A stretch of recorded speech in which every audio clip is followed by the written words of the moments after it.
padre jesuíta, o Leonardo Nunes, sendo o primeiro a pisar no Brasil, ele veio para cá por causa que na Europa estava acontecendo a reforma protestante e os índios estavam sendo catequizados aqui e estavam aceitando o cristianismo. E então o padre Leonardo Nunes tinha um poder grande de conversão, tanto que converteu o Pero Correia, que habitava esse local. Tinha uma capela aqui ao fundo,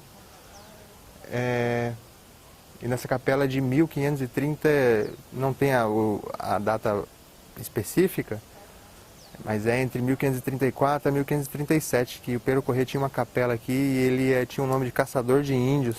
E ele foi convertido pelo padre Leonardo Nunes, libertou os índios, doou tudo que essas terras era dele, a maioria dessas terras, e doou tudo para a igreja e colocou a batina e foi convertido num padre jesuíta. Foi consagrado pelo Leonardo Nunes e foi pregar para os índios do Carijós, na Cananéia, e foi assassinado com flechada na praia, pelo que diz na história.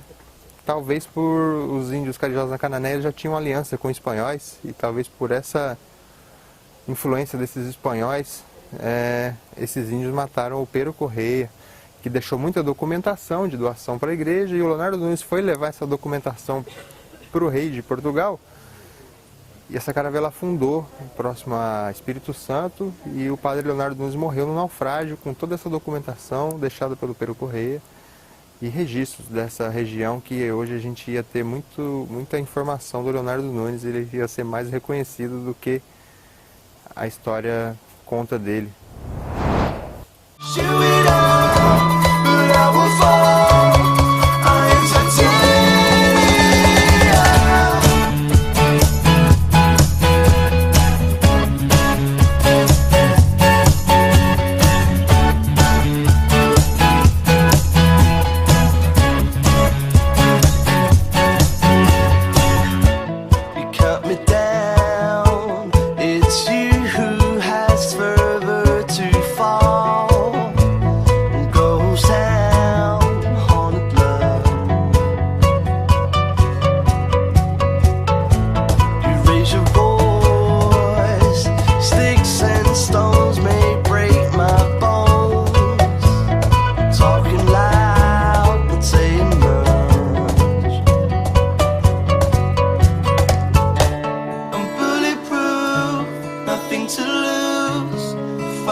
Que a gente subiu, esse representavam 7 pecados capitais, e o índio batizava antes de entrar na igreja no átrio, e o branco batizava naquele canto, naquela pia batismal, que hoje está no Museu do Ipiranga, que está em reforma, só vai abrir em 2022, mas ela foi retirada pelo Benedito Calixto, que é um pintor famoso de Itanhaém,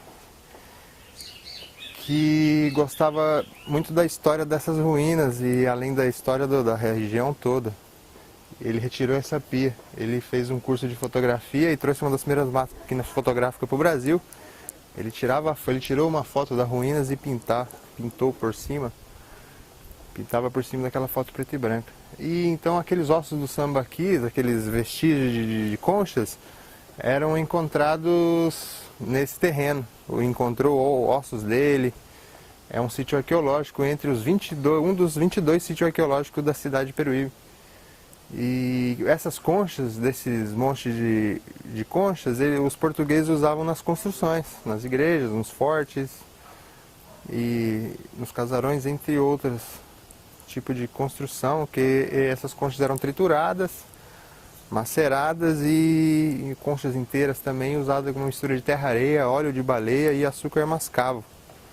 E fazia uma liga para dar o rejunte nessas pedras dessa construção e no reboco da parede também. E era uma parede rebocada, os buracos na parede eram os andaimes chamados de cabodá, feito de taipau. Era uma espécie de forma que segurava as pedras com andaime para construção em uma possível reforma futura, já estaria ali os locais dos andaimes. O sambaqui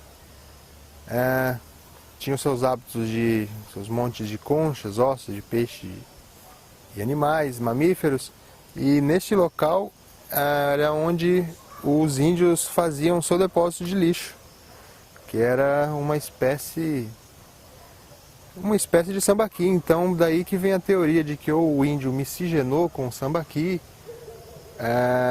tem a teoria de que ele eliminou esses sambaquis na guerra, ou o sambaqui desapareceu antes da chegada do índio, mas eu acredito nessa teoria de que o índio miscigenou com os sambaquis, porque o tupi também tinha esse hábito de acúmulo de conchas, resto de alimento, num local próximo onde vivia, que era esse aldeamento.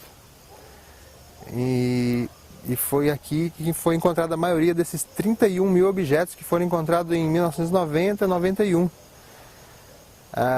Em 2011, teve trabalhos da Sabesp nas ruas ao entorno, encontraram mais 4 mil objetos. Numa obra que era para ser rápida, demorou mais de 6 meses, porque ia se encontrando ossos de índios dentro de urnas, em vasos de cerâmica, que talvez ali eles eram enterrados em rituais, até vivos.